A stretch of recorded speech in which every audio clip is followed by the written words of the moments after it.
Acho que está todo mundo animadíssimo aqui para ouvir esse autor que, antes de tudo, eu sou muito, muito fã e eles sabem bem disso. Eu também estou animado, eu não sei o que eu vou dizer, mas eu quero ouvir. Você sempre diz coisas boas. Isso eu tenho certeza. Não tive muito tempo de preparar, de pensar em nada e sinto que eu vou precisa. ter de criar no instante. É, mas é assim que é bom. Não. Não? Bom, queria primeiro agradecer o convite para mediar essa mesa tão especial. A minha relação com o Walter já tem um tempo. Começou de uma forma extremamente de fã, de alguém que se apaixonou pela escrita de um autor português que só sabia de nome, não conhecia, e comecei a querer ler tudo dele, postava nas minhas redes sociais tudo dele. Aí chegou um belo dia, mas postava muito mesmo, as coisas de fã louco, stalker, assim, postando. Um belo dia eu recebo um direct do Walter, assim, nas redes. Olha, eu não te conheço, mas queria te agradecer, porque tem tanta gente vindo me dizer que me conheceu por sua causa aqui no Brasil, então queria te agradecer. Eu quase caí, né, para trás, de emoção, e desde então a gente se encontrou. Eu tive a honra dele escrever a orelha do meu livro, e tá aqui então. É mais um momento muito especial. E para começar, Walter, eu queria... Eu ia ficar muito furioso se você convidasse outra pessoa para a orelha do seu livro. E ele disse isso, imagina que eu não, o que eu não ouvi quando eu li essa mensagem dele. E eu até conheci, eu assim, não vou dizer quem, mas eu conheço alguns escritores que ficaram muito furiosos por não terem sido eles convidados para a orelha. Tem muita, mas só podia muita ser inveja você. Assim no meio só literário. Podia ser você. E eu não conhecia Poços de Caldas, mas também é uma cidade muito especial para mim, porque foi aqui que meus avós se conheceram, quando minha avó tinha 16 anos e meu avô 19. Então, ela faz parte também da minha história. E eu acho que, assim como todos que estamos aqui, a gente está no papel de leitor e fã do Walter. E por isso, Walter, eu queria começar ouvindo de você um pouco da sua versão leitora. Que antes de você ser escritor, antes de você ganhar vários prêmios, de ter esse destaque internacional, queria que você contasse um pouco desse Walter leitor. Quais são as suas primeiras memórias que você tem com os livros? De onde surgiu essa paixão? É algo desde de criança, né, numa casa repleta de livros? Compartilha um pouquinho com a gente. Sim, então, antes de mais, Pedro, obrigado. Obrigado por aceitar vir conversar comigo. Obrigado a todos por estarem presentes. Obrigado à organização por me convidar para o Filipossos, ao cônsul português que com a embaixada articulou a minha vinda. Muito obrigado pela maneira como estou a ser recebido aqui. Estou muito feliz por estar em Poços de Caldas. É uma terra muito linda, não me importava nada que os meus avós se tivessem conhecido aqui também. Um encontro sulfuroso. Sulfuroso. E, assim, a minha casa não tinha livros. Na minha família não era costume ler-se. Aliás, na minha vasta família não se lia. Os meus avós, meus tios, meus primos, assim, não era costume sequer haver estudos superiores. Eu fui a primeira pessoa que estudou na universidade, que fez faculdade. E fui a primeira pessoa da família inteira. E a minha família é muito grande, em princípio, imagino que seja muito maior do que qualquer família vossa, porque o meu pai teve 20 irmãos, a minha avó teve 21 filhos e a minha mãe eram 6, por isso eu tenho muitos tios e muitos primos, e nessa vastidão toda eu acabei sendo a primeira pessoa a estudar. Então eu apareço assim nos livros um pouco como um alien, assim, alguém muito improvável, porque é tão real assim que quando eu quis um livro, eu tinha 10 anos, e eu próprio quis comprar um livro. Não havia, eu vi um livro, achei que era interessante, e eu fui pedir dinheiro aos meus pais, e a minha mãe a minha mãe teve medo. Achou que era uma coisa estranha, ninguém na família tinha pedido uma coisa tão imprestável para ela, assim como um livro. Um livro nunca tinha feito nada pela minha mãe. A vida dela era outra coisa, era de outra dureza, era outro nível de pobreza, de dificuldade, e ela não sabia que um livro podia servir para alguma coisa. Então ela achou que eu podia estar deprimido, que era assim um conceito assim nos anos 80, era assim uma coisa estranha. Normalmente as pessoas nos anos 80 ninguém tinha uma depressão, as pessoas normalmente levavam 2 estalos na cara e curavam-se assim, era uma coisa que era feita um pouco à bruta. Então a hipótese da minha mãe era, talvez a gente tenha que bater na criança, ou talvez, enfim, ou talvez possamos deixar que ele leia um livro e ver se não vira um problema maior. E eu comecei lendo, eu comecei por ler coisas de suspense para crianças, porque eu comprei um livro do Alfred Hitchcock, que era para crianças. Mas era para crianças, é assim, é uma coisa, eu tenho o livro ainda, no outro dia eu até fui ler, porque eu quero escrever uma coisa sobre o medo, e eu fui ler, o primeiro livro que eu tive já era sobre o medo. E então eu fui ler o livro é muito mau, eu achei bom naquela altura, porque eu não tinha um sentido crítico muito apurado. Então eu até gosto do Alfred Hitchcock, mas o que ele escreveu para crianças é uma porcaria. Mas eu sou um leitor, eu também sou uma porcaria enquanto leitor. Eu espero ser melhor escritor do que sou leitor. Porque eu tenho um problema, eu tenho muito fraca memória. E então eu leio as coisas, eu sinto as coisas, eu fico muito empolgado. Assim, eu acabo de ler um livro e eu poderia estar 1 hora discursando, fazendo uma resenha sobre o livro. Mas passado 2 horas, eu deixo para fazer qualquer coisa, já pego no outro livro, eu não consigo dizer os títulos dos livros que eu li, por exemplo. O livro que eu acabei de ler. E aí chega alguém perguntando de um livro que você leu há 3 meses, falando do personagem, parece que você não leu, né? E eu fico assim, e eu tenho de tentar acreditar que eu li. Eu não tenho certeza absoluta. Mas é muito, por exemplo, uma pergunta trágica comigo é aquela assim, o que é que você está lendo? Eu estou sempre lendo, mas eu não sei o que é que eu estou a ler, assim. Eu não sei eu não consigo fixar os títulos, às vezes eu não consigo nem fixar os autores, porque eles são muitos, têm muitos nomes, há autores com 3 nomes, assim, mãe no nome, e assim, coisas estranhas, e eu perco as coisas, assim, e de facto, eu tenho tendência, eu gosto do livro pequeno, o livro é muito grande, eu tenho a sensação que tem que ser emprego. Assim, eu leio se alguém pagar para eu ler. Tem que ser na base do emprego, se for muito grande. Porque normalmente eu procuro uma coisa que seja muito impactante, muito intensa e muito impactante. E se o livro tiver alguma coisa para entregar, eu quero que ele entregue logo. Não fique doseando para que eu entenda quando eu for velho. Assim, eu vou estar anos a ler aquilo até chegar à página que importa. Não, é assim, se você tem alguma coisa interessante para contar, conte logo. Comece logo contando o que é interessante. Porque o que não for interessante não é literatura, é só uma chatice. Você só vai estar a aborrecer os seus leitores. Então comece logo assim. Ou nasce alguém ou morre alguém. Assim. Começar um livro é assim, ou nasce ou morre, que é logo assim no coração do problema, não é? Então eu tenho tendência para ler um livro por dia. O que significa que depois eu não lembro, não é? É muito livro. Um por dia? É. Eu quase todos os dias eu leio um livro, às vezes leio um livro e meio. Eu consigo acabar um livro e começa outro. Por exemplo, ontem eu comprei ali uns livros e eu ontem li um livro do Ednei Silvestre, que eu fui há pouco ver porque eu achava que alguém ia perguntar, e chama Pequenas Vinganças. Já 4 pessoas perguntaram o que é que você o que está lendo, e eu queria dizer e não sabia, então eu decidi ir ver. Pequenas Vinganças.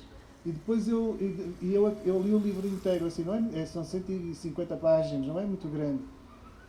E depois eu li um do Haruki Murakami, que é um livro qualquer coisa como um romancista, ser romancista. Romancista por vocação. Que eu achei mau. Não é um bom livro, assim, é um livro chato. Murakami é um bom autor, mas o livro é chato.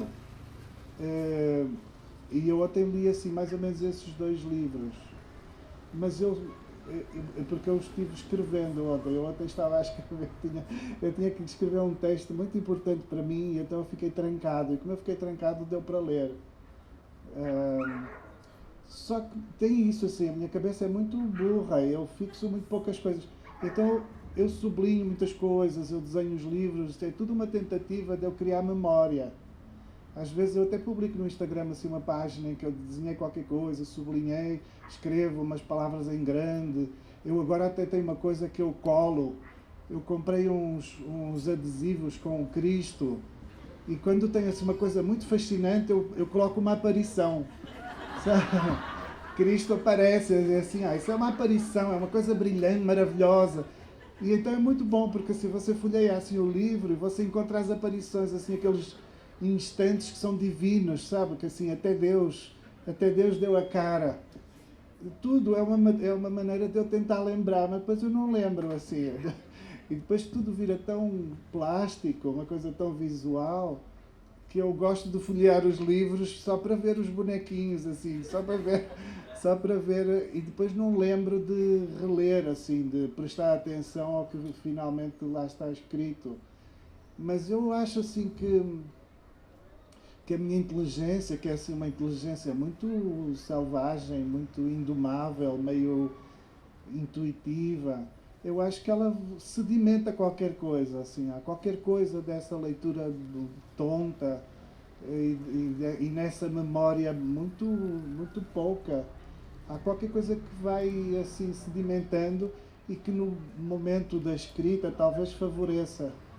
Assim, há uma coisa qualquer, sobretudo há um mundo no qual eu estou sempre imerso. Espero que você não poste muito no Instagram, porque competir com você, eu vou perder meu posto de influenciador literário. Um por dia, socorro. Não, mas eu não sou convincente. Ninguém compra os livros que eu mando comprar. Não, nunca ninguém. É muito raro. E quando eu gosto muito de um livro, eu até digo, esse livro é excelente, é maravilhoso, não sei o quê. Eu nunca ouço ninguém dizer assim, eu comprei porque você falou para comprar. Não, eu não tenho, assim, ninguém envia livros para mim, por exemplo. Eu recebo um livro ou outro, mas é raro. As editoras, por exemplo, não enviam livros para mim. Eu falo de livros, eu escrevo sobre livros, às vezes, as minhas crónicas. Eu gosto muito de escrever sobre livros, sobre aquilo em que eu acredito, aquilo que eu me apaixonei. Mas ninguém pensa assim, esse cara fala sobre livros, vou enviar livros para ele falar. Não, eu não tenho isso. Você recebe livros, vai a qualquer lugar, todo mundo dá livros. Mas eu acho que dão porque você funciona. E aí eu indico os seus livros. Você manda ler e o povo lê. Leiam seus livros. Leiam Walter Ugumãe. Inclusive, você falou esse número que eu fiquei bem impressionado, de um livro por dia. Saiu agora, acho que há um ano, a pesquisa Retratos da Leitura no Brasil. Não sei se você já ouviu falar dessa pesquisa, que é a mais importante aqui no Brasil para identificar o perfil de leitores. E a conclusão foi, além da gente ter perdido 6 milhões de leitores, em média, foi a primeira vez que a maioria dos brasileiros não é considerada leitora, então a gente está num país que mais da metade não lê um livro no ano. E quem lê em média 2 livros por ano. Caramba. E até, além disso, nessa semana... Mas devem ser livros muito grossos.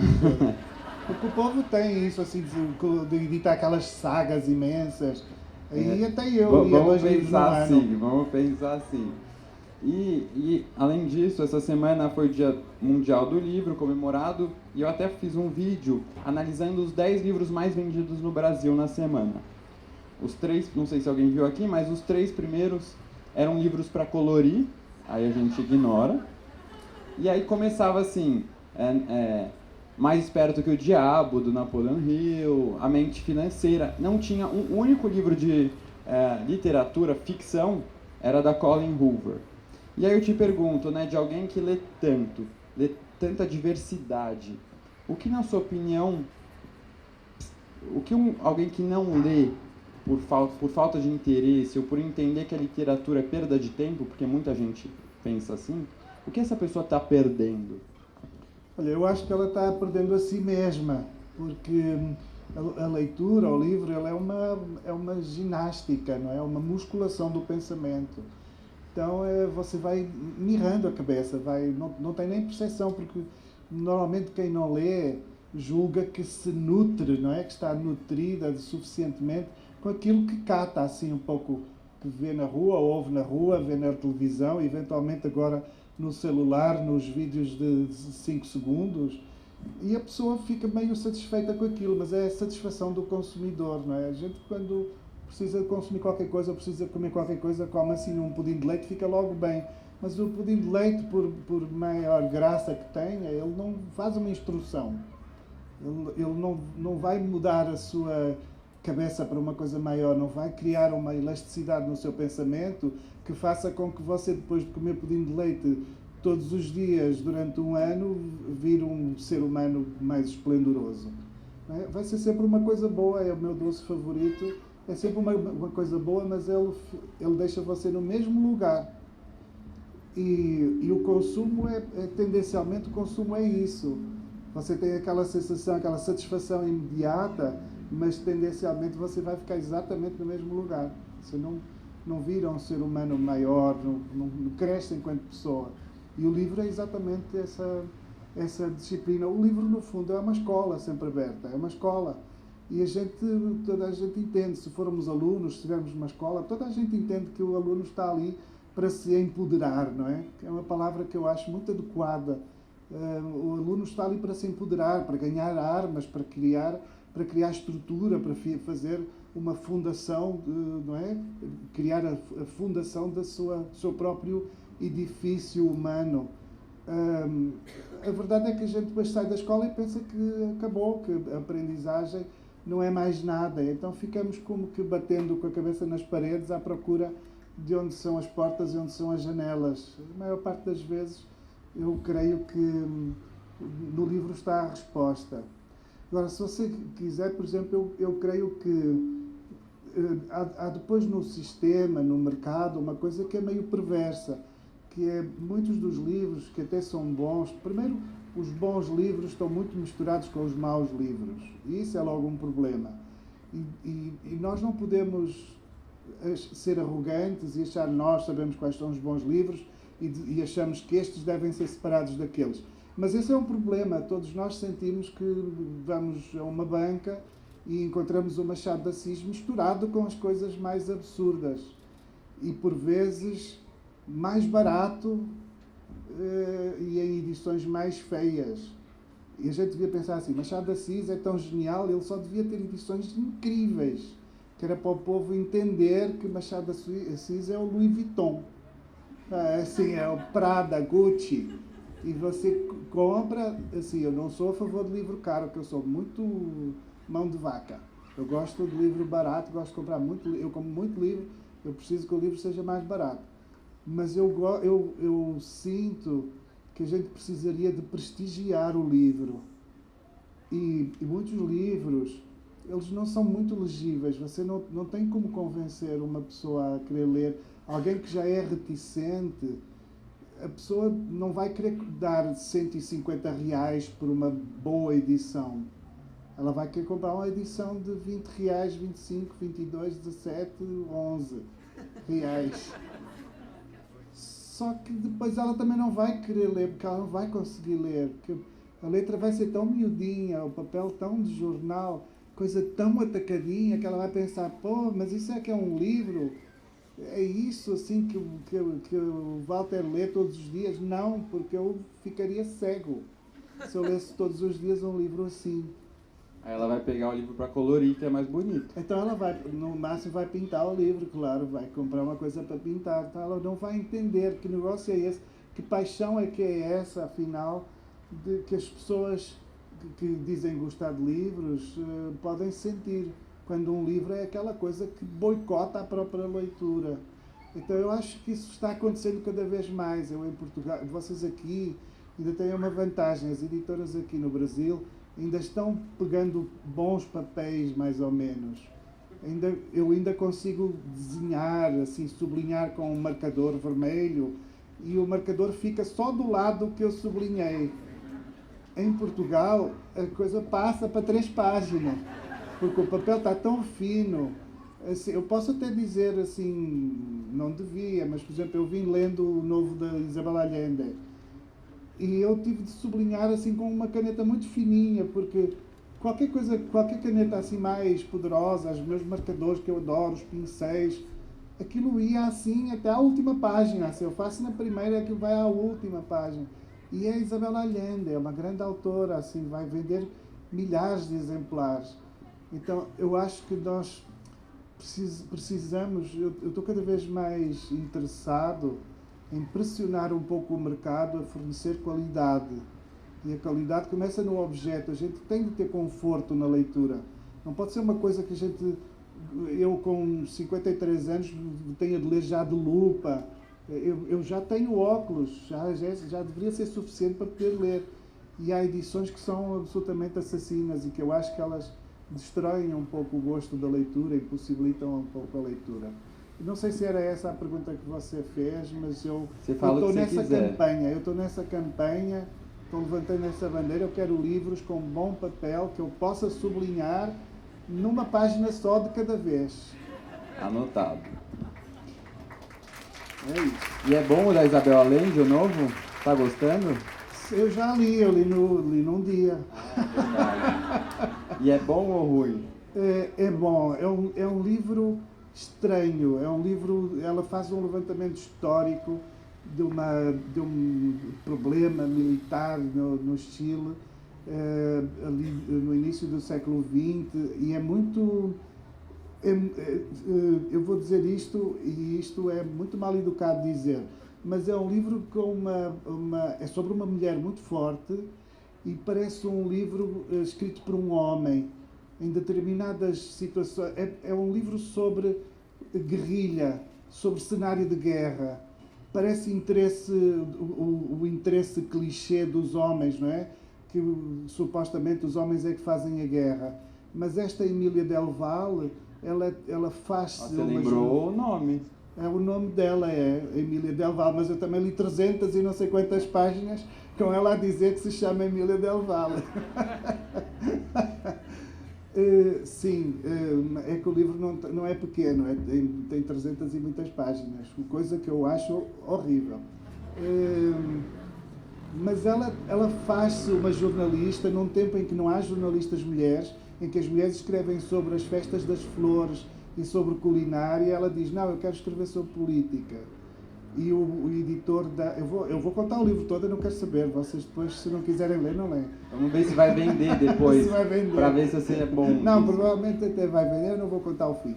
E ela diz, eu não quero escrever sobre isso, eu quero escrever sobre política. E o editor diz, então, a única maneira de você fazer isso, primeiro você vai ter de mostrar que vale, vai ter de escrever uma coisa que eu possa ler e saber se é boa, se é um bom texto, e você vai ter de publicar com o nome de homem. E então ela publica com o nome de homem. Por isso é que depois tem aquela coisa, o título do livro é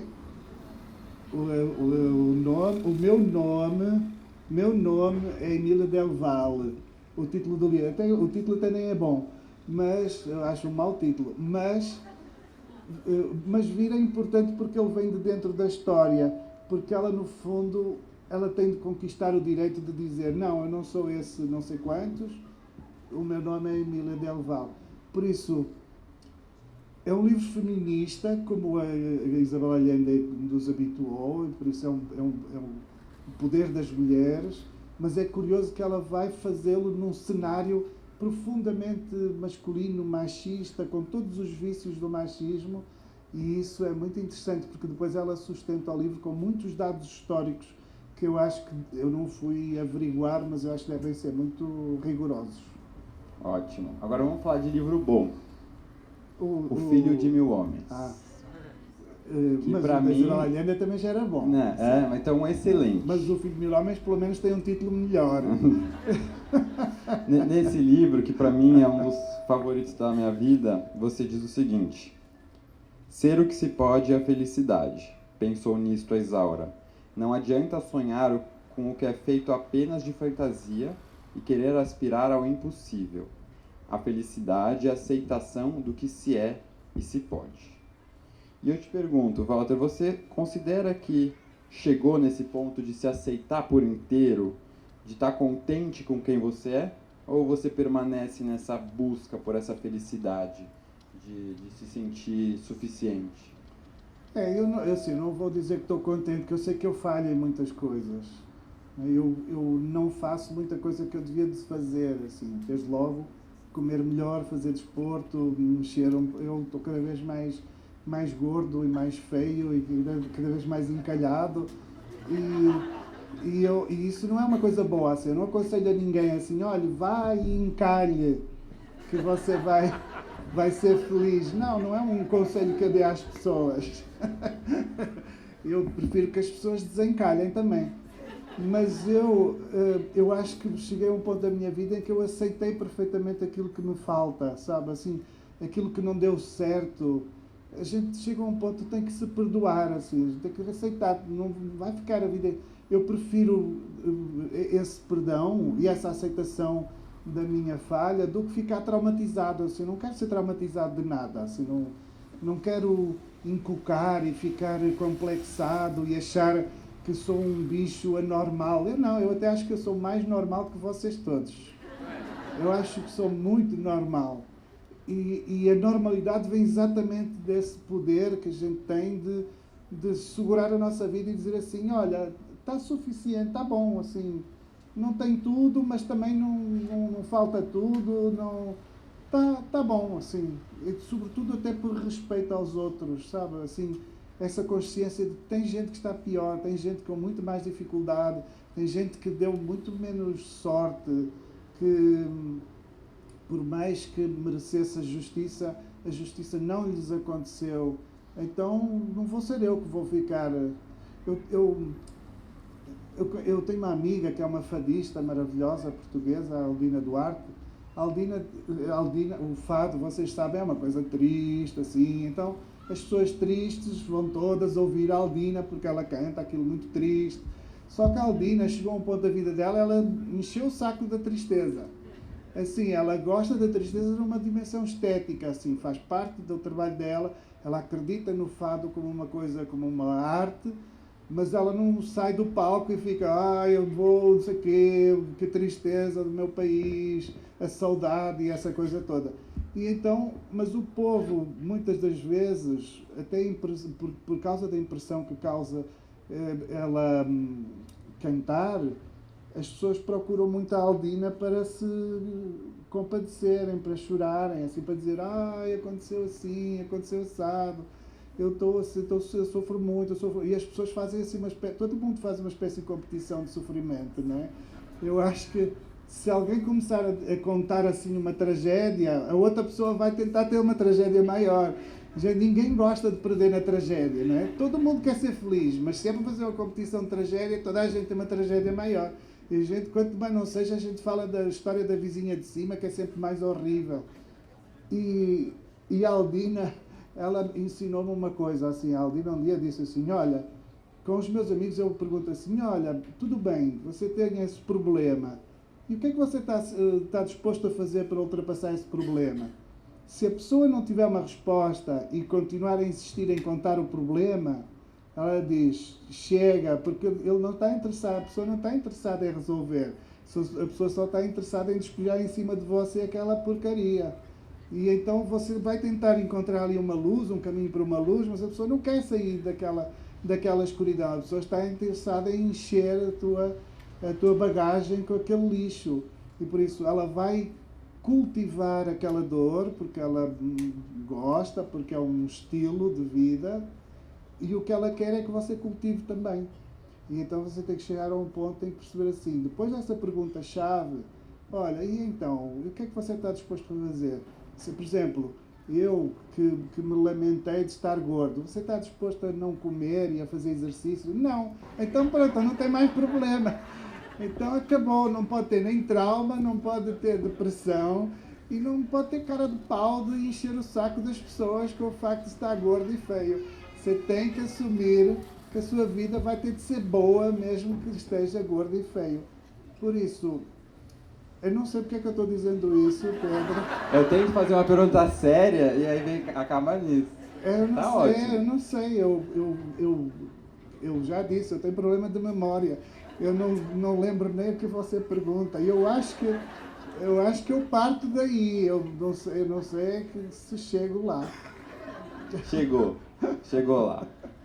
Falando, você falou que tá encalhado. Até quando eu postei que eu vim pra cá, uma seguidora mandou assim, lá na Fritabira do ano passado, Fritabira, você sim. falou que você estava na missão de desencalhar. Não. Continua? Não. Eu sou um encalhado convicto, abençoado. É? Eu assim consigo ler um livro todos os dias. Se desencalhar, acabou a minha leitura. E eu vou ter de escutar.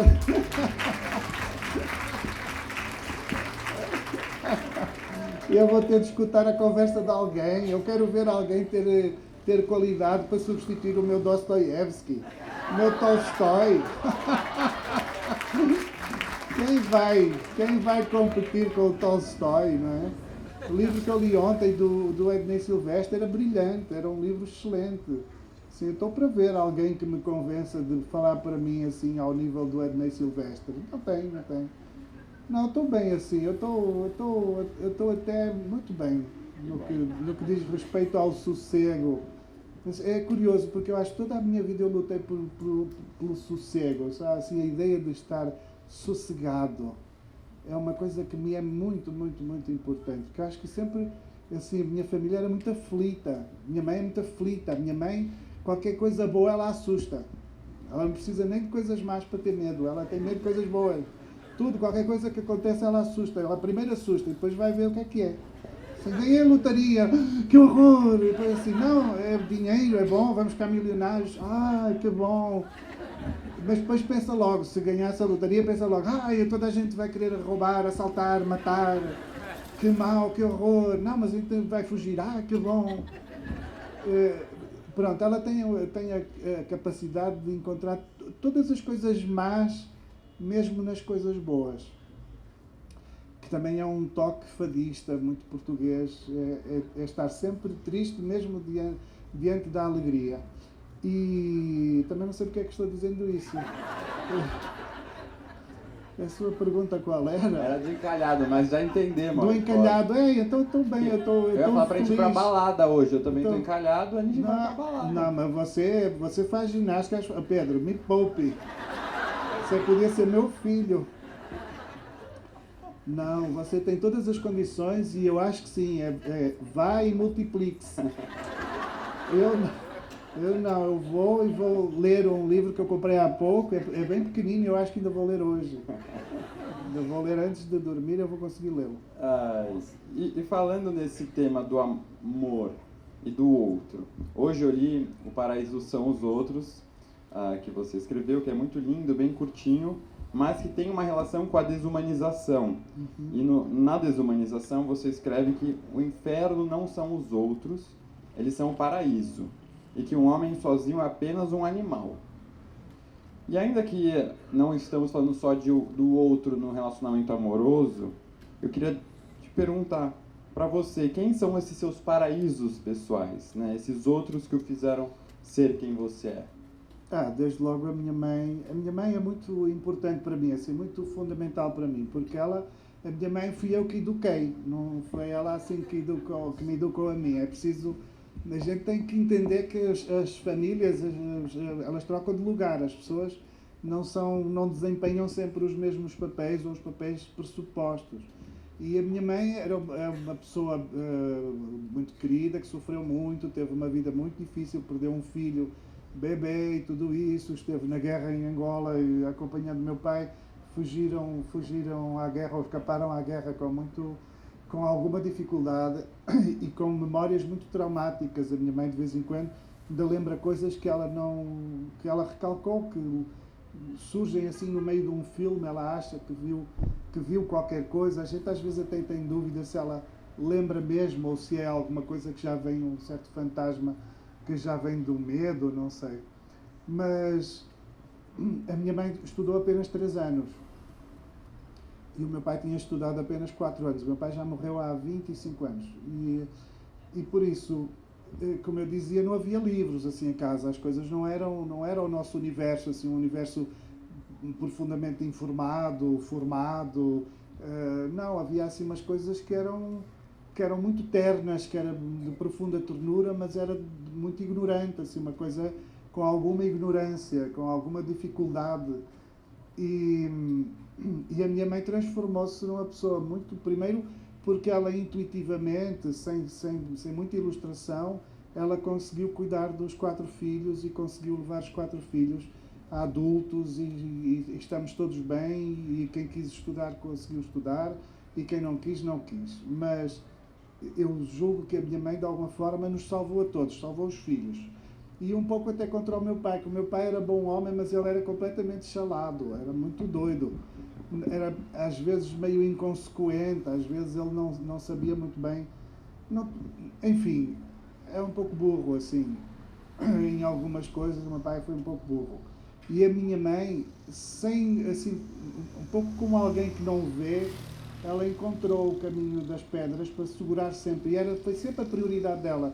Segurar, fazer com que a gente não se perca, que os filhos não se destruam, que os filhos não passem, inclusive, pela dificuldade que ela passou. E ela vira, obviamente, assim, a grande heroína que eu conheço, porque a todos os instantes eu pude assistir ao esforço que ela fez. E é um esforço que eu cobiço muito. Eu não sou capaz de emagrecer, por isso eu não seria capaz de salvar ninguém. Mas eu cobiço muito essa resistência, essa resiliência de ter um objetivo e esse objetivo ser tão definido, ser tão grande, que ela em nenhum momento teve dúvida de o conquistar, de o seguir. E eu acho que, de alguma forma, se vocês prestarem atenção, em todos os meus livros existe um pouco este pensamento. Existe alguém dentro dos meus livros, ou o próprio livro funciona como esta ideia imperiosa de haver um reduto da humanidade que a gente não vai perder de maneira nenhuma. Que não é possível abdicar desse caminho para uma humanização de maneira nenhuma. E eu acho que isso vem da minha mãe. Por isso ela é assim a figura mais estruturante da maneira como eu vejo o mundo. Não é? Ela provoca em mim uma forma de ver o mundo da qual eu não abdico. E muitas das vezes as pessoas não entendem, assim, eu sou muito fácil de perdoar, assim, tem gente que já me roubou dinheiro, já pediu, não pagou, tem gente que já me xingou, gente que sei lá, pessoas até que não entenderam a minha generosidade e acharam que era por motivos sinistros que eu ajudei ou que eu paguei coisas. Houve um tempo em que Portugal, quando entramos numa crise profunda, as pessoas começaram a perder casas e eu perdi a minha casa, eu deixei de ter a minha casa para pagar 4 casas que não eram minhas. E por isso eu fiquei pagando a renda de 4 famílias e eu voltei a viver com os meus pais, voltei a viver com a minha mãe. Porque para mim era mais ou menos fácil, eu não tinha filhos, era mais ou menos fácil voltar para casa, assim, eu adoro a minha mãe, convivo muito bem com a minha mãe, estou com ela todos os dias, por isso não era difícil viver ali. E eu simplesmente voltei para casa, voltei para o meu quarto de sempre, engavetei todos os meus livros em montanhas de caixas e enfiei tudo no lugar, e mais tarde pude comprar um ateliê, assim, uma coisa mais bonita. Mas eu fiquei durante quase 4 anos pagando 4 casas e nenhuma delas era a minha. Curiosamente, só uma dessas famílias fala comigo. As outras acharam que aquilo que eu dei, que era tão grande, que eu devia de querer dormir com a mãe dos filhos, de não sei o quê, eu ia querer qualquer coisa sinistra. Isso é muito frustrante, obviamente. É muito frustrante quando a gente ajuda alguém e as pessoas não conseguem sequer estar à altura de uma ajuda assim. Mas uma coisa que eu falo muito para a minha mãe, e que eu debato com os meus amigos, é: eu prefiro continuar a viver no mundo conforme eu acredito no mundo, do que simplesmente aceitar que o mundo é uma merda. Então, porque eu sei que sim, eu sei que é difícil, não é? Eu sei que existe muita gente que vai simplesmente querer aproveitar, que vai querer oportunizar, como dizem aqui no Brasil. Mas eu recuso-me a descer daquilo que aprendi com a minha mãe, ou daquilo que aprendi na minha família. Por isso, prefiro de vez em quando ser meio roubado, a nunca ser roubado, mas também não ter feito nada por ninguém.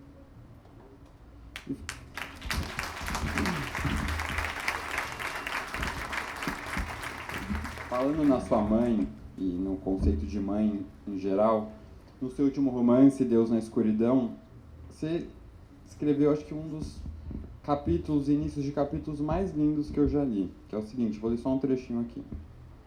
Deus é exatamente como as mães, liberta seus filhos e haverá de buscá-los eternamente. Passará todo o tempo de coração pequeno à espera, espiando todos os sinais que lhe anunciem a presença, o regresso dos filhos. Deus é exatamente como são as mães, que criam e depois vão ficando para trás, à distância, numa distância que parece significar que não são mais precisas. E ele, como elas, só sabe amar acima de qualquer defeito e qualquer falha, com cada vez maior saudade, mas não sabe o caminho, não sabe por onde os filhos foram, só pode suplicar que não se percam e não se percam da vontade de voltar. A quem quiser continuar tem que comprar o livro. Mas é muito lindo isso. Nossa, é maravilhoso.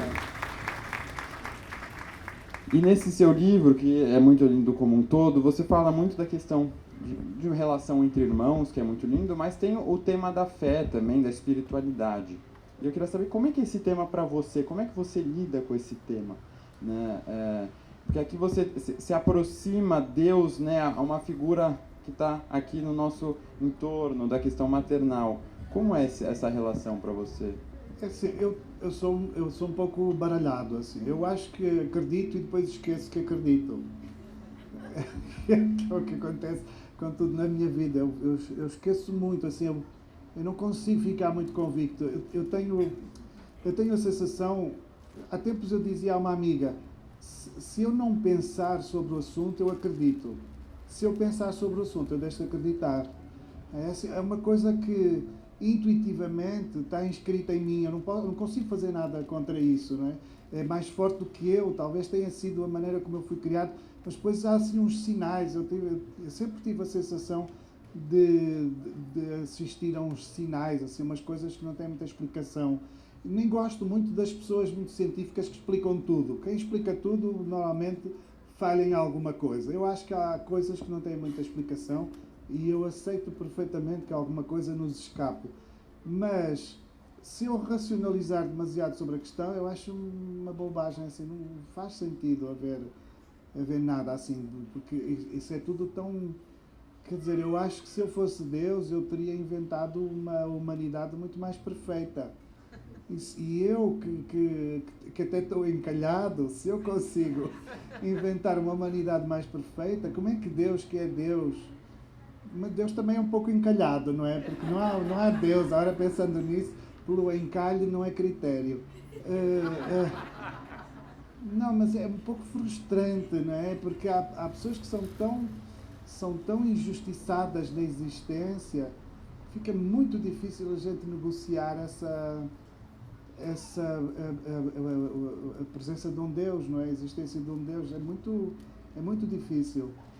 Por outro lado, eu tenho um pouco de tendência para tentar ler autores que eu considero brilhantes, maravilhosos e que por acaso foram crentes, para ver se eles me convencem de alguma coisa, se eles entenderam alguma coisa que me falta entender.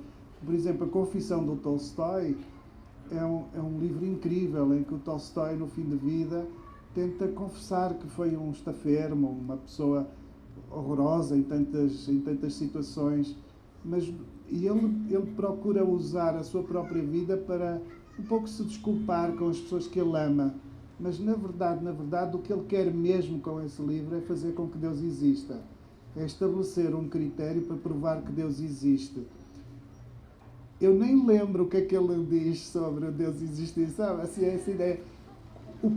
Qual é a formulação que ele encontra para provar que Deus existe? Porque eu acho que ele não encontrou nada. Era, sobretudo, a vontade. Não sei se por estar velho e perceber que, eventualmente, estava prestes a morrer. Eu acho que ele tinha, sobretudo, vontade, uma necessidade que Deus existisse.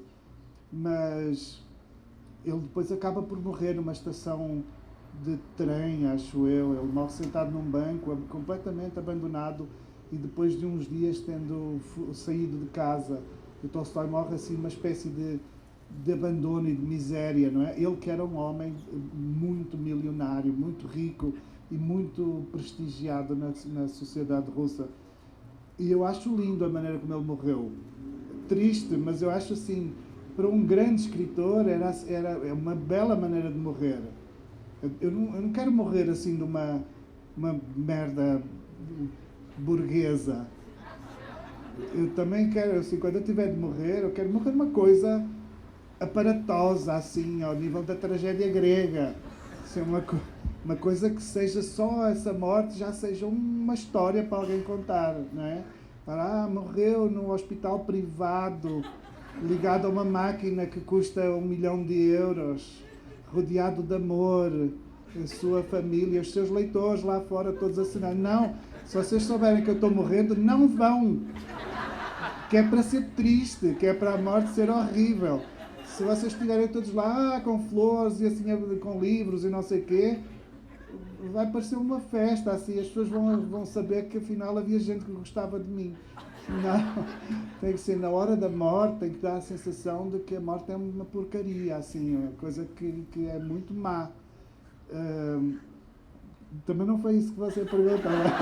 Com certeza não. Agora...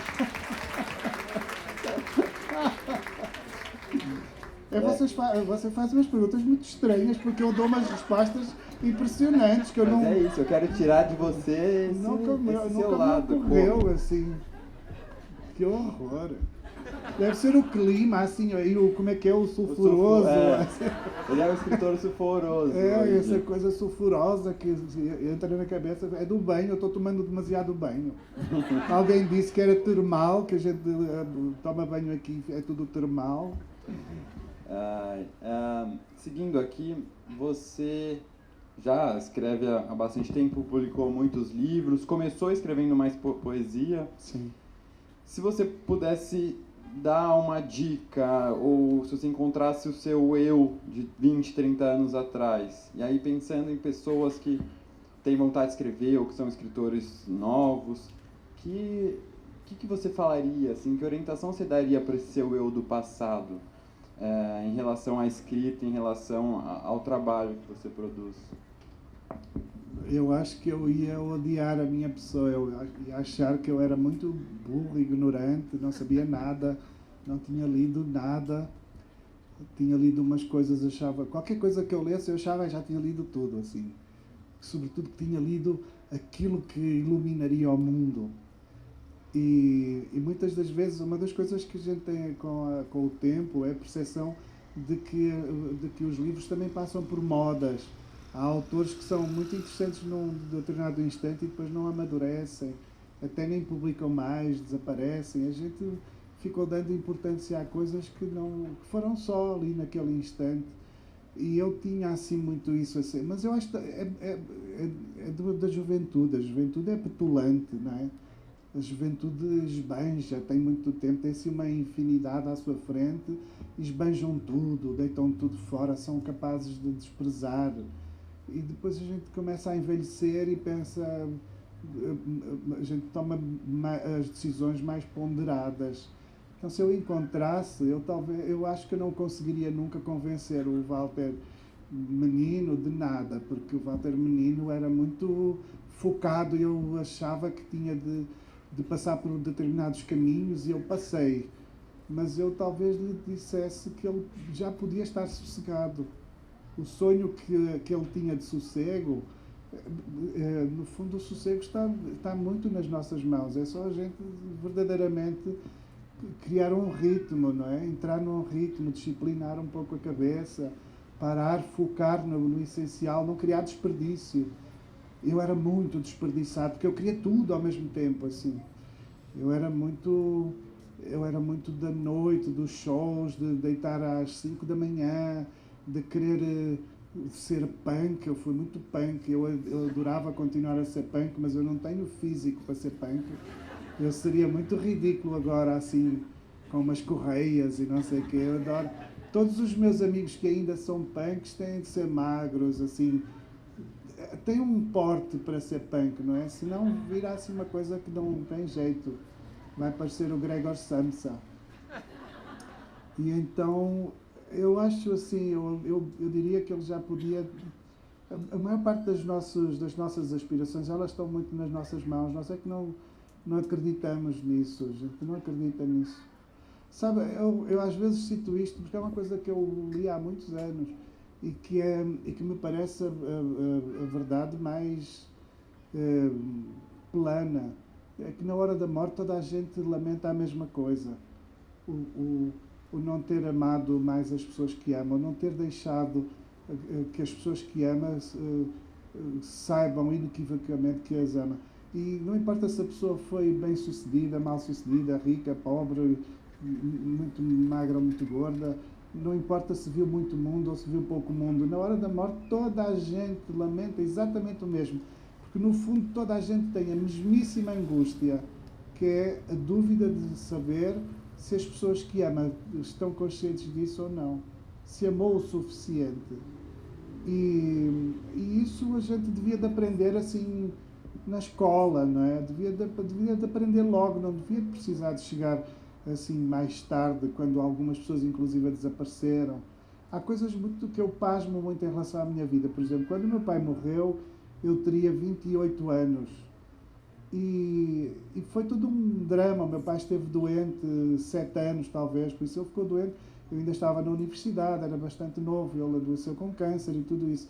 E foi todo um horror na família, foi um processo muito horrível, como obviamente vocês imaginam, e os que não precisam de imaginar, pior, porque poderão ter passado por semelhante, porque está por todo lado.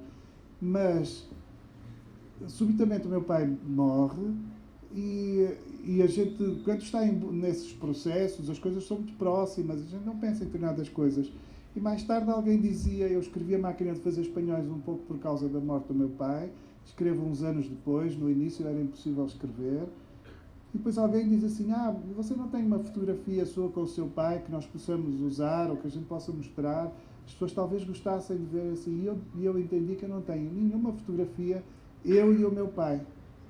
Isso é muito estranho. Alguma coisa assim falhou na nossa vida. Assim, e eu, hoje, eu estou sempre muito atento assim, eu não volto a falhar com uma coisa dessas. Assim, é muito ridículo, não é? Eu ter 28 anos quando meu pai morreu, eu não tenho uma fotografia com o meu pai. Tem umas fotografias onde nós estamos os dois com um monte de gente, assim, aquelas fotografias estão na mesa, e ele de um lado, eu do outro, assim, em que de alguma forma existe uma prova que a gente se conheceu, sabe? A gente conheceu, mas eu não tenho uma fotografia assim, um retrato, eu e o meu pai, ou eu, o meu pai e a minha mãe, não tenho. Então hoje eu devo ter 3 milhões de fotos, eu e a minha mãe, isso tenho. Mas isto para dizer que, de facto, se eu pudesse influir na cabeça de alguém mais novo, eu talvez quisesse tentar convencer que a pessoa não foque no essencial. O essencial é o que você já tem. O essencial já está aí. O essencial já está aí. E faça o seu caminho sem perder isso, porque se você perder isso, você vai perceber que perdeu o melhor que você tinha. Não perca as pessoas, não perca as pessoas. Nenhum livro, nenhuma viagem substitui uma pessoa. Nada.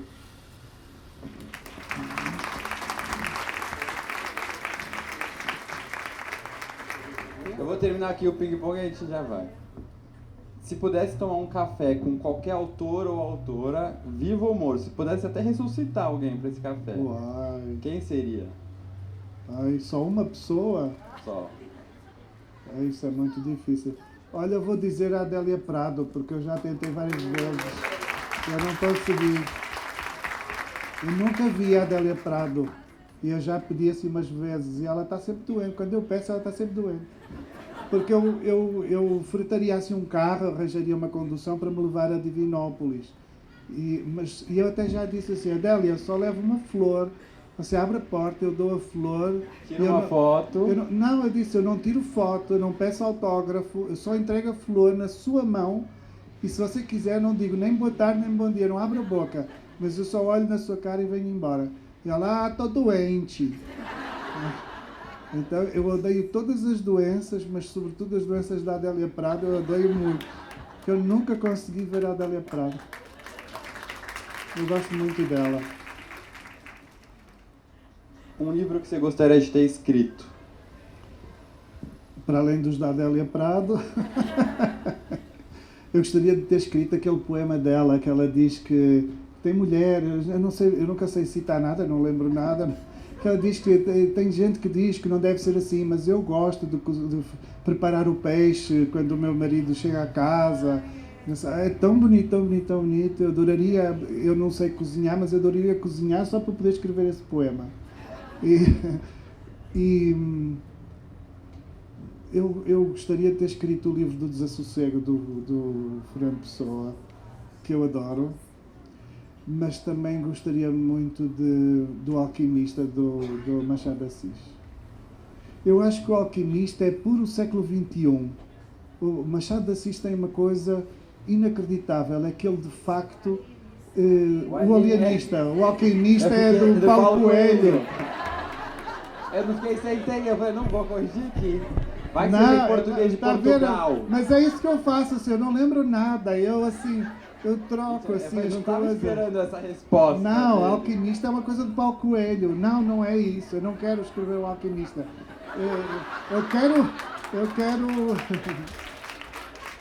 Eu quero o dinheiro do Paulo Coelho.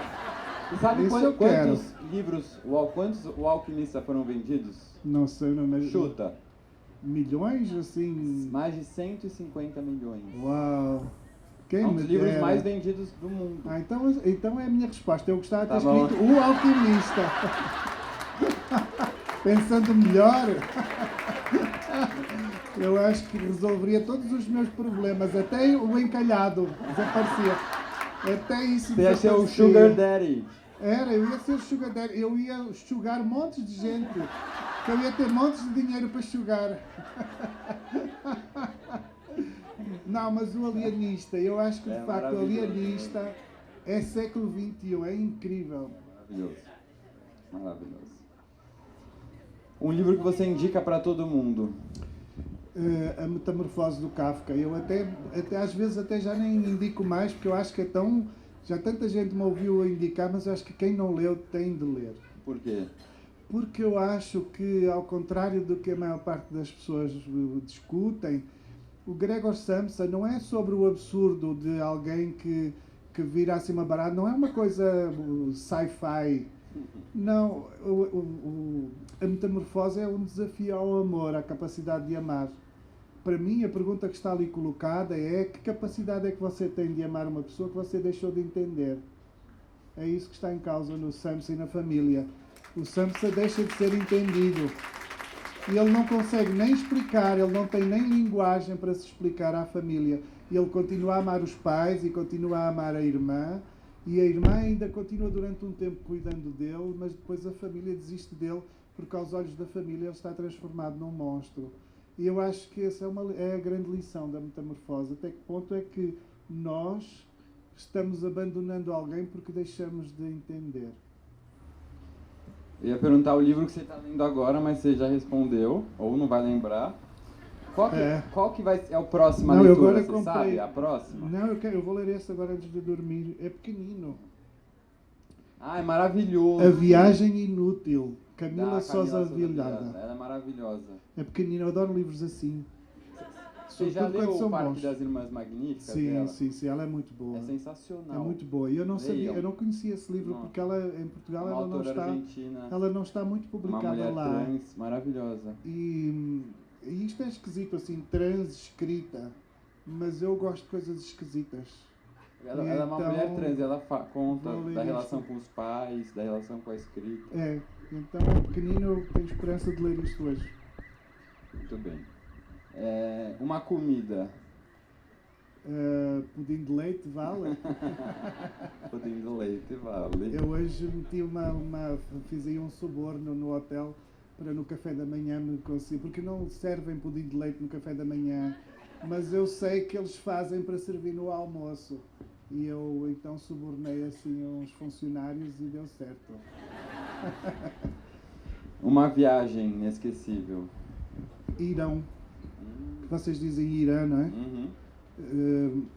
Absolutamente, um povo absolutamente incrível.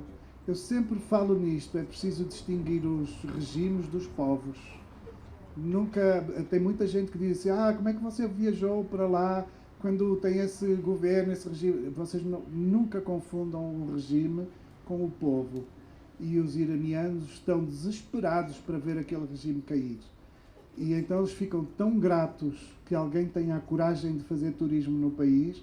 O país é absolutamente seguro, eles são islâmicos, não podem, na disciplina religiosa deles, eles não podem cometer o crime. A criminalidade no Irão é praticamente nula, e por isso e é tudo tão barato, obscenamente barato, por causa do boicote estadunidense, e inclusive a maneira como eles lidam com o estrangeiro tem de ser tão incorrupta que mesmo que você queira deixar uma gorjeta, não sei se vocês dizem gorjeta, parece, se você quer deixar uma gorjeta, eles não podem aceitar. E para você ter uma ideia, por exemplo, um táxi em Teherão pode custar apenas 7 cêntimos de euro. 7 cêntimos de euro, a gente não abria nem a porta num carro na Europa, não é? Se na Europa vai pagar 15 euros, vai pagar 20 euros por uma corrida. 7 cêntimos para atravessar a cidade inteira, para nós, a gente sente criminoso, a gente sente que está roubando as pessoas. E às vezes a gente não tem nem não tem nem aquilo. E quer deixar uma moeda, por exemplo, de 1 euro, e fica entendendo que 1 euro pode ser o dinheiro que o indivíduo fatura num dia inteiro. E a pessoa não aceita, não pode aceitar aquele euro por imperativo moral, porque para ele seria abusar de mim. Então, o Irão é um esplendor humano, tem gente linda, linda de morrer, e depois é a Pérsia, não é? É a plasticidade, é a música deslumbrante, são os lugares... Você já viu Persépolis? Sim, sim, maravilhoso, e é bonito. Não é? E eu estive em Persépolis, na cidade, nas ruínas que ainda existem e que ainda são imponentes, que ainda são levantadas num pedregulho e ainda têm as portas com aqueles símbolos zoroastras. É muito arrepiante porque a gente ainda sente que está, de facto, num território com muitos milhares de anos, não é? Uma coisa verdadeiramente antiga. E a Pérsia tem uma coisa, vocês desculpem pregar esta seca e fazer este sermão, mas só este apontamento que é muito brilhante. A Pérsia tem uma coisa, tem um livro histórico que é o Shahnameh, e este livro conta as aventuras, conta os sucessos de grandes guerreiros que são mitológicos, que são inventados. Ninguém tem a prova daqueles reis e daqueles guerreiros. Só que este livro foi escrito há cerca de 1000 anos. E o livro é tão deslumbrante, é escrito em Farsi, em persa. O livro é tão deslumbrante, que se pensa hoje que o livro é o responsável pela preservação da língua e da cultura persa no Irão. Porque o Irão está ocupado pelos árabes, foi evangelizado pelos árabes e pelo islamismo. Eles perderam o contacto com as antigas religiões, com o zoroastrismo, mas eles não perderam o radical da sua cultura e não perderam a sua língua, não perderam a poesia, o Rumi e o Hafez, que são poetas fundamentais do mundo. Não perderam porque o invasor se apaixonou pelo livro. E isto é absolutamente lindo. Quando as pessoas perguntam sobre a importância de uns livros, esta pode ser um exemplo incrível. Aquela cultura não sucumbiu ao invasor porque o invasor sucumbiu à beleza daquele livro, ao esplendor da língua e do relato daquele livro. E por isso aconselho vivamente a que vocês, se puderem, vão a Teherão e a Shiraz e a Persépolis e a Naxerrustan e a Yazd. É assim uma coisa, a gente mete-se num carro e faz aquilo tudo em uma semana.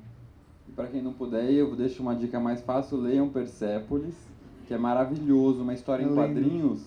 Inclusive, para quem acha que história em quadrinhos é só coisa de criança, estamos erradíssimos.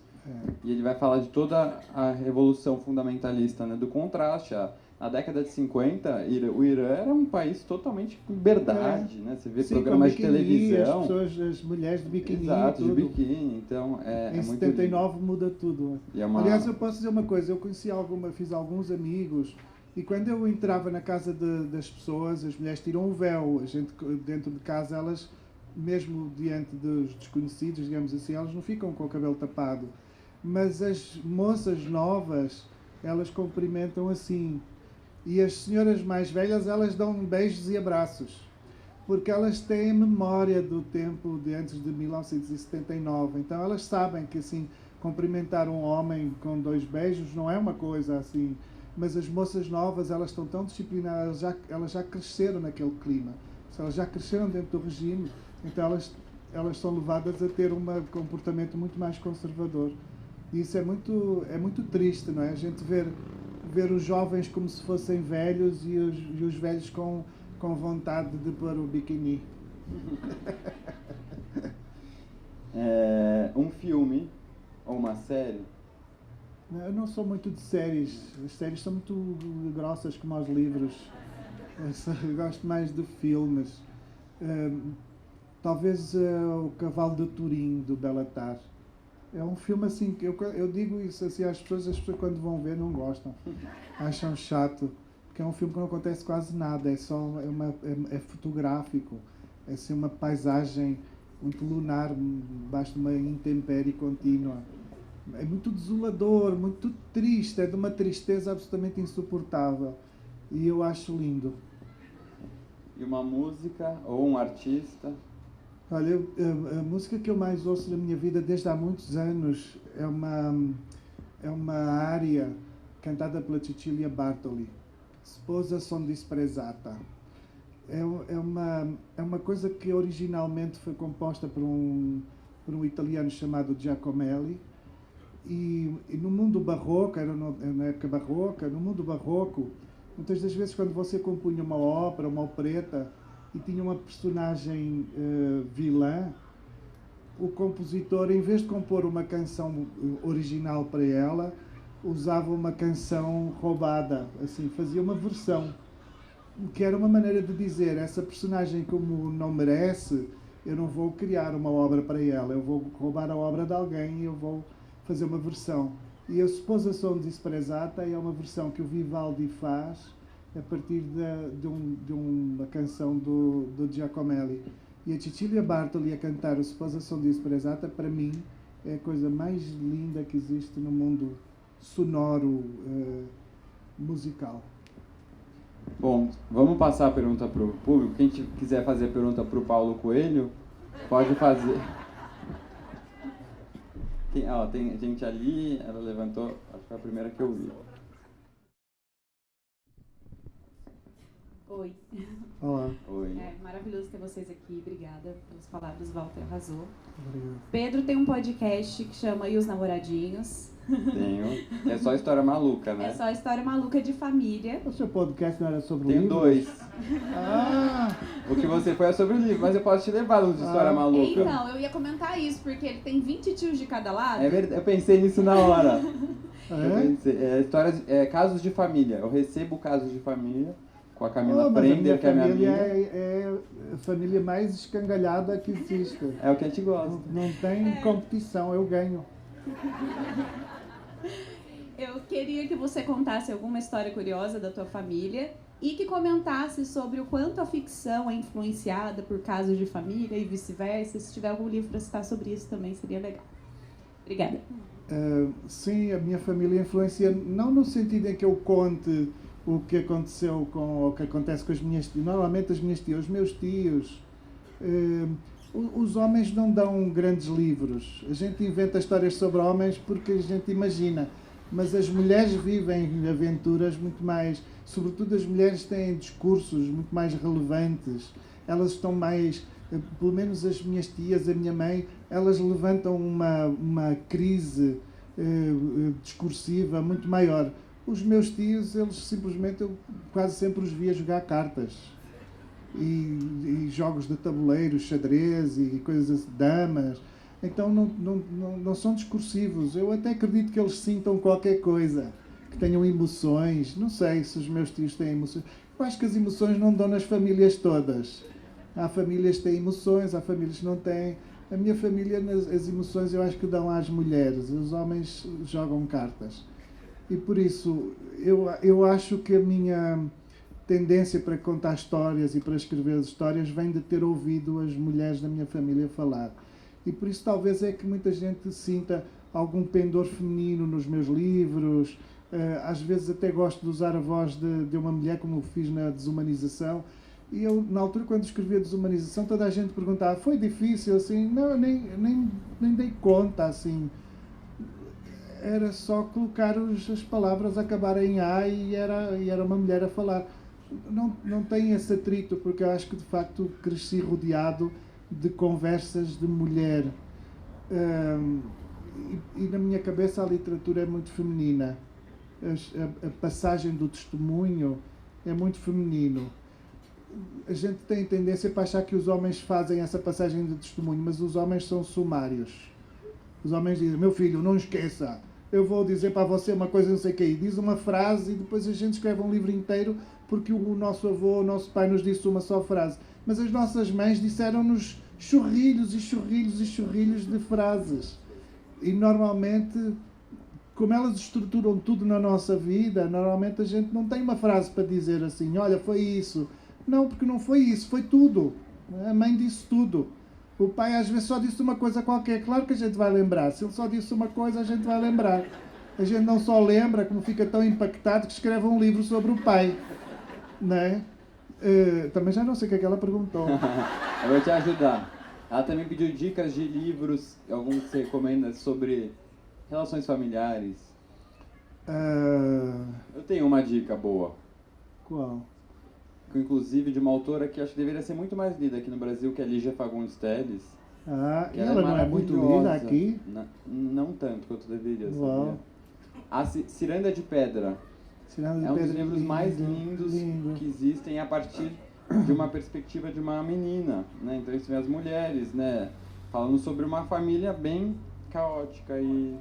Quando a Lígia Fagundes Telles morreu, eu escrevi uma crónica lá em Portugal que chamava A Escritora Perfeita. Porque eu acho que ela tem isso, assim, a sabedoria de contar, a sabedoria de construir uma história que vai do princípio e meio ao fim. É uma coisa que, por exemplo, eu não sou assim, eu não sou esse escritor que tem uma estrutura muito definida. Eu vou, assim,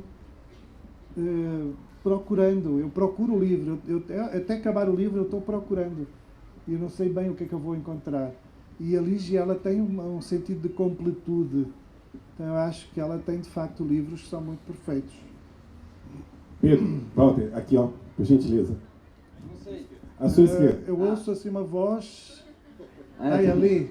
Walter, boa noite. Você não é o Alex? Sou o Alex. Olá, Alex. E eu sou brasiliense. E você está num festival que foi plantado, muitos aqui aprenderam a gostar da leitura através desse festival. Muitos jovens, né? E eu, como brasiliense, não posso deixar de perguntar onde o Hugo Mãe e a obra encontra com Legião Urbana, que é da minha cidade, punk, né? Eu fui punk, Por favor. Eu fui do rock. E eu ouvia Titãs e Legião Urbana. O Renato Russo impactou muito. E depois o Renato Russo também tinha aquela coisa muito sofredora, não é? Para além do protesto do que país é esse, ele tinha o Tempo Perdido, que é uma coisa que ainda hoje eu não posso ouvir o Tempo Público.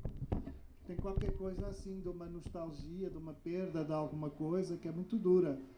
E um dos meus grandes amigos, eu sou padrinho de casamento do Alexandre, que é olha, Alexandre também, que era um moço que viveu aqui no Brasil até aos 18 anos e depois os pais decidiram mudar para Portugal. E ele saiu do Brasil assim, bem dentro do rock brasileiro, em 1989, imagina. E ele tem a minha idade, então ele chega e encontra, eu ouvia,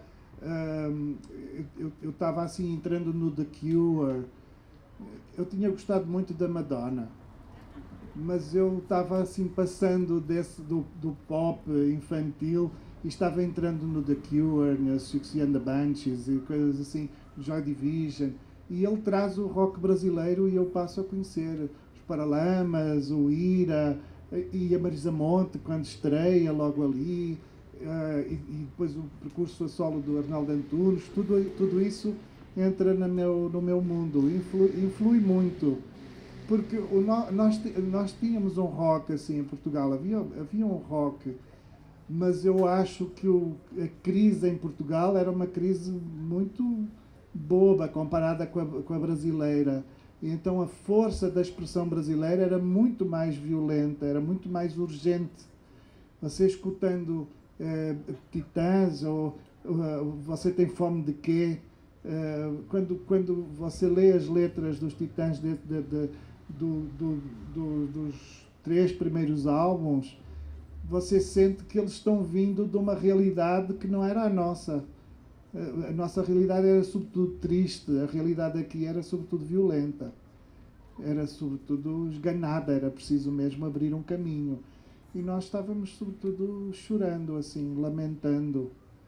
E eu estou muito contra lamentações. Vai ter autógrafo? É que prometi pro meu pai lá que ia conseguir um autógrafo seu lá, já que ele é muito fã da sua obra. Sim, eu acho que sim. Obrigada. Você será a primeira. Sim. Assim que encerrar aqui, nós vamos colocar a banda e o escritor pode se dirigir lá no fundo. Nós já colocamos uma mesa para autógrafos. É lá que eu assino? Isso, tá bom? Ok. A última pergunta, gente, que o nosso tempo já está acabando. Vocês desculpem, eu respondo muito, eu falo Desculpa, muito. gente, mas o tempo... Bom, sempre que eu falo do Mãe em Casa, a minha esposa fala assim: Dona Filomena não faria isso. Dona Filomena não falaria isso. Eu falo, não, eu estou falando do Mãe, não é da mamãe. Eu acho o seu sobrenome bem engraçado. Eu tenho 2 perguntas. Você trouxe hoje a interpretação muito legal aí da Metamorfose, e eu gostaria que, na esteira disso, você comentasse o Fábrica de Espanhóis. O meu livro também levanta um pouco essa questão de saber até que ponto é que nós conseguimos caminhar amando as pessoas que supostamente devíamos amar. Porque o Sr. António, quando é integrado num lar de idosos, ele sente-se rejeitado pelos filhos, e a primeira coisa que ele faz é uma espécie de fim de amor. Ele tenta não ter afeto por mais ninguém, nem mais coisa nenhuma. No fundo, ele, perdendo a mulher, quer perder-se a ele mesmo também. E eu acho que depois há ali uma aprendizagem de um regresso ao afeto. E a vitória do livro, se quiser, ou a tese do livro, é que mesmo que nós não queiramos gostar de mais nada, se nós resistirmos, a vida vai devolver-nos uma certa maravilha. Eu sou amigo do Serguilha, eu gostaria de saber se você conhece o Serguilha e fala alguma coisa dele. Conheço o Luís Serguilha, é um autor hermético, complexo. Eu sei que ele vive no Brasil há uns anos e eu sei que ele fazia musculação. Ele é muito maior do que eu e eu jamais diria mal dele porque eu estou muito gordo para competir com ele.